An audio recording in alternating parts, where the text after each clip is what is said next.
Growing up in the orchestral world, I was simply taught just to play the notes on the page.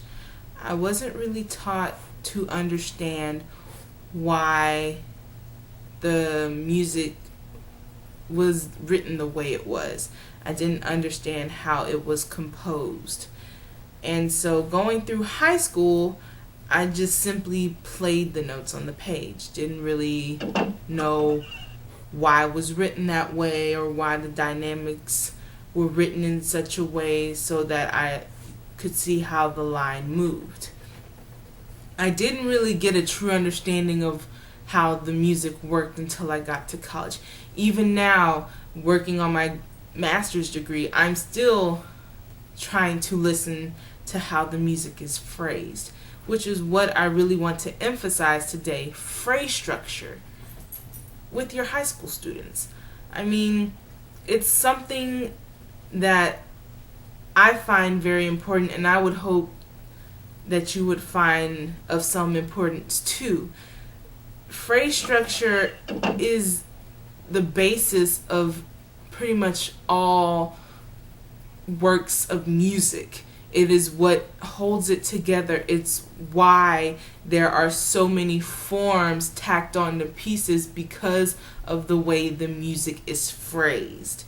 And so I really want to delve into this topic that not many of us really go into because it's just simply too hard to explain. But I'm hoping to give you some simpler ways to explain to your students, or simpler methods or strategies that will help you to get your high school orchestra students to understand the major works of music that they're trying to prepare.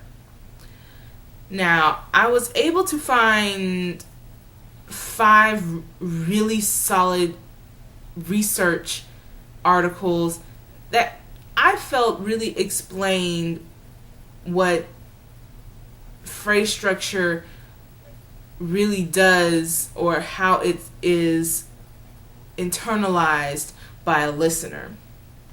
One of the pieces of research that I did find was done in 1990, where there was a group of infants between the ages of 4 to 6 months that were exposed to natural and unnatural phrasing of Mozart minuets. And this one was a very interesting article to read because you wouldn't think of infants, let alone humans trying, let alone adults trying to understand how the music is phrased. Even as a music major right now, sometimes I don't understand why the music was phrased the way it was. But that was the intent of the composer. So it kind of boggled me a little bit that it was done on infants. But the results that I did find, or the result of the research, was that the infants were really leaning more towards the natural phrasing than the unnatural phrasing, which is, as music majors, even as adults, we tend to listen to music and we feel how it's moving. We can feel when it goes up, we can feel when it goes down. And so this research was very interesting to read into because, like I said earlier, none of us really expect babies to identify phrasing, let alone myself or any other person who is in the world of music. Now, the next piece of research that I found was done in 1981, and it was done with a group of trained and highly trained listeners that were subjected to 3 experiments where different sequences of notes were played to them. Now, what it was there was one experiment where they just really had them sit down and listen to music and identify where things were augmented or where they were lowered, where something was a tritone or was it a whole tone scale. And then they had some where they did some visual distinctions, and the third one was a culmination of the two. And what the results of that research was that, I mean, of course the highly trained listener was a little more accurate than the simply trained listener. And where I found this piece of information correlating to what we do in the classroom was a simple fact that I identify the highly trained listener as the orchestra teachers like us, or like what I'm trying to become.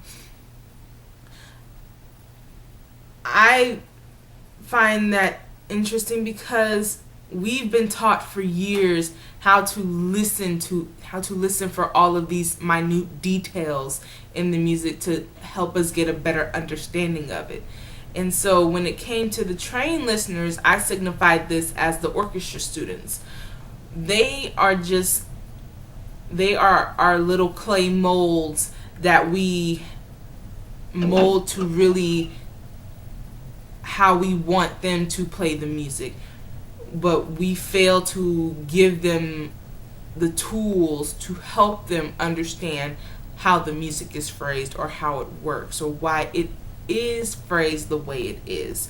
So I just really found an understanding of why that research really, in a way, does correlate to real life. Now, in 2006, there was some research done by Nan, Nosh, and Federici, where it was a group of simply Chinese and German musicians that were exposed to the phrasing in Western music and the phrasing in Chinese music. Now, of course, both groups were able to hear the phrasing within the Western music because that's what most of them were trained on, even myself. Most of us are trained on Western music, and that's all we really know. And that's kind of the easier music to dissect.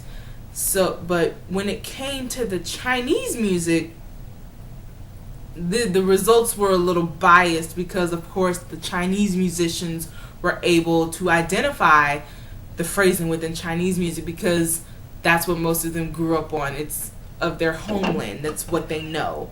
So, but I found that a little bit interesting and a little bit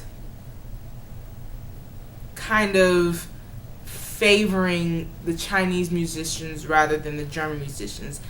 I didn't really feel like